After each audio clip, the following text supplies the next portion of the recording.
GTM atau yang lebih dikenal dengan gerakan tutup mulut ialah istilah yang diberikan oleh sebagian moms ketika memiliki anak-anak yang enggan membuka mulut untuk makan yang telah disediakan. GTM ini biasanya kerap kali terjadi pada anak-anak usia balita hingga menginjak usia 6 tahun ke atas. Hal ini tentu membuat orang tua panik dan khawatir karena anaknya mengalami GTM. Lantas, apa saja penyebab GTM pada anak dari segi psikologis? Dan apakah boleh orang tua memaksa anak makan saat sedang mengalami GTM? Serta, apakah ada trik khusus untuk memberi makan anak dengan cara yang menarik? Yuk saksikan wawancaranya. Jangan lupa untuk like, komen, serta subscribe YouTube Nakita Channel.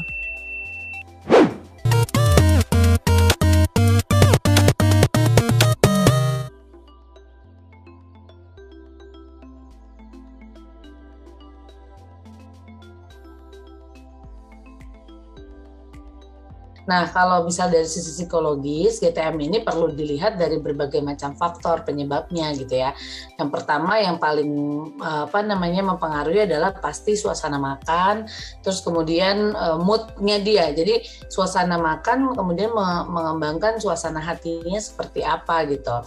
Terus kemudian biasanya juga faktor selanjutnya rasa makanannya. Kalau misalnya dia nggak suka dengan rasanya atau teksturnya yang kira-kira nggak nyaman buat dia. Nah, baru tuh diteliti lebih lanjut, oh ternyata ada isu sensori misalnya, oh ternyata ada kebutuhan untuk naik tekstur misalnya, atau ada beberapa anak yang GTM ketika dia lagi tumbuh gigi mungkin sakit banget gitu ya, tapi ada anak-anak yang kalau tumbuh gigi juga sebenarnya nggak apa-apa tetap makan gitu. Jadi memang faktornya bisa banyak dan nggak bisa digeneralisir gitu sih.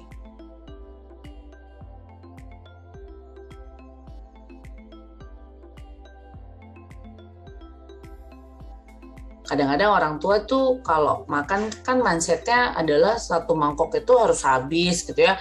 Terus anaknya udah nolak, udah nggak mau, enggak sedikit lagi, ayo sedikit lagi biar kenyang gitu.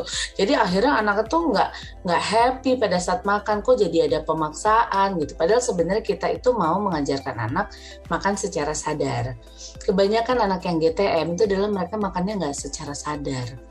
Jadi makan itu nggak mereka nikmati gitu. Makan itu bukan sebuah perjalanan untuk bentuk mereka mencintai diri mereka sendiri dengan memberikan makanan yang sehat. Atau bisa juga ada anak-anak yang periode makannya itu selalu dimulai dengan misalnya sambil nonton atau sambil lihat handphone yang seperti itu atau sambil bermain. Akhirnya anak-anak itu tidak benar-benar mengalami waktu makan. Sehingga ya makan itu cuma sekedar tiba-tiba ada makanan aja dalam perut terus mereka nggak ngerasa lapar. Nah itu kan sebenarnya lari ya dari tujuan utama gitu. Walaupun 6 bulan pertama itu kan kenapa masih namanya makanan pendamping ASI, karena memang diharapkan 6 bulan pertama itu periode belajar makannya itu dikejar supaya nanti ketika mereka sudah usia 1 tahun di mana makanannya sudah menjadi yang utama gitu kan, ASI ini menjadi pendamping, disitulah akhirnya anak sudah terbiasa dengan kebiasaan makan ini.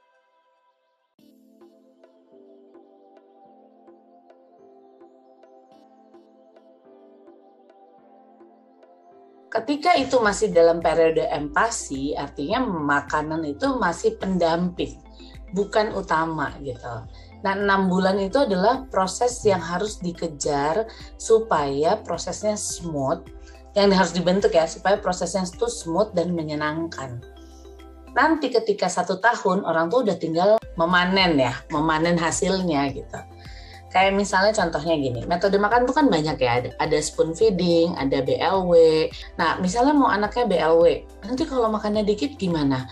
Mereka itu belum menjadikan apa yang ada di makanan itu sebagai pemenuh utama. ASI yang masih menjadi pemenuh utama ketika 6 bulan pertama pengenalan makan. Artinya yang kita kasih ya pasti bukan kuantitas, tapi kualitasnya. Jadi sehingga nutrisi yang masuk itu terpenuhi oleh kualitasnya, bukan kuantitas. Nah itu dia Moms, jawaban seputar penyebab dan trik khusus untuk mengatasi anak GTM. Saksikan wawancara eksklusif lainnya hanya di YouTube Nakita Channel. Sampai jumpa di video selanjutnya.